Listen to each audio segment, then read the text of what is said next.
চলুন শুরু করি আজকের এই আলোচনা, যেখানে আমরা দেখব বালি থেকে সিম কার্ড তৈরির অবিশ্বাস্য বৈজ্ঞানিক যাত্রা।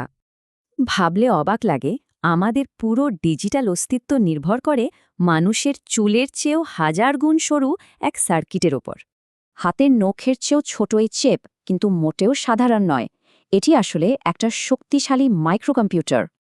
আর এর শুরুটা হয় সাধারণ বালি থেকে, উচ্চ তাপে গলিয়ে বিশাল ৩০০ মিলিমিটারের বিশুদ্ধ সিলিকন ইনগট তৈরি হয়। এরপর এই কয়েকশো কেজির বিশাল ব্লক কেটে একদম কাগজের মতো পাতলা, মাত্র 0.7 মিলিমিটারের ওয়েফার স্লাইস বানানো হয়। স্লাইসগুলোকে রাসায়নিকভাবে এত নিখুঁত আর মসৃণ করে পালিশ করা হয় যে একটা আয়নাও এর কাছে হার মানবে। এবার আসে ফটোলিথোগ্রাফি। অতি বেগুনি রশ্মি ব্যবহার করে এই বিস্ময়কর প্রক্রিয়ায় ওয়েফারের গায়ে আণবিক্ষণিক সার্কিট বা বুদ্ধিমত্তা ছাপা হয়।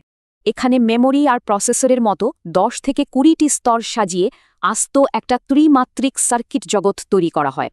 পাউরুটির ওপর ছড়িয়ে থাকা তিলের মতো একটা মাত্র ওয়েফারের বুকেই শত শত মাইক্রোচিপ পাশাপাশি বসে থাকে। এরপর অটোমেটেড প্রোব দিয়ে চলে বৈদ্যুতিক পরীক্ষা। একটু ত্রুটি পেলেই চেপে কালি মাখিয়ে সাথে সাথে বাতিল করা হয়।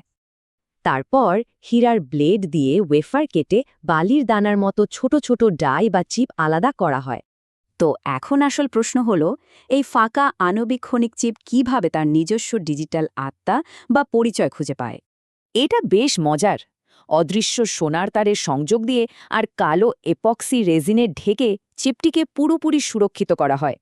এরপর অত্যন্ত গোপন ও নিরাপদ পরিবেশে গ্লোবাল আইডেন্টিফায়ার বা পরিচিতিগুলো দিয়ে এই ছোট্ট চিপটিকে প্রোগ্রাম করা হয়। আর এর ভেতরে ১২৮ বিটের গোপন চাবিটি এতটাই সুরক্ষিত থাকে যেটা কখনোই সিম কার্ডের বাইরে যায় না। কাজ প্রায় শেষ। চিপটিকে স্থায়ীভাবে একটা প্লাস্টিক কার্ডে বসিয়ে মাইক্রো বা ন্যানো সাইজের জন্য নিখুঁতভাবে কাটা হয়। তবে বাজারে আসার আগে একটা পরীক্ষামূলক ডিভাইসের নেটওয়ার্ক আর এনক্রিপশন যাচাইয়ের মতো কঠোর চূড়ান্ত পরীক্ষায় একে পাশ করতে হয়। মানুষের মেধা আর বিজ্ঞানের জাদু কিভাবে এক সাধারণ বালির দানাকে ডিজিটাল জীবনের রূপ দেয়, সেটা সত্যিই অবিশ্বাস্য। যা এই কৌতূহল জাগায় ঠিক কতগুলো বালির দানা বর্তমানে আমাদের এই বিশাল ডিজিটাল বিশ্বকে এক করে রেখেছে।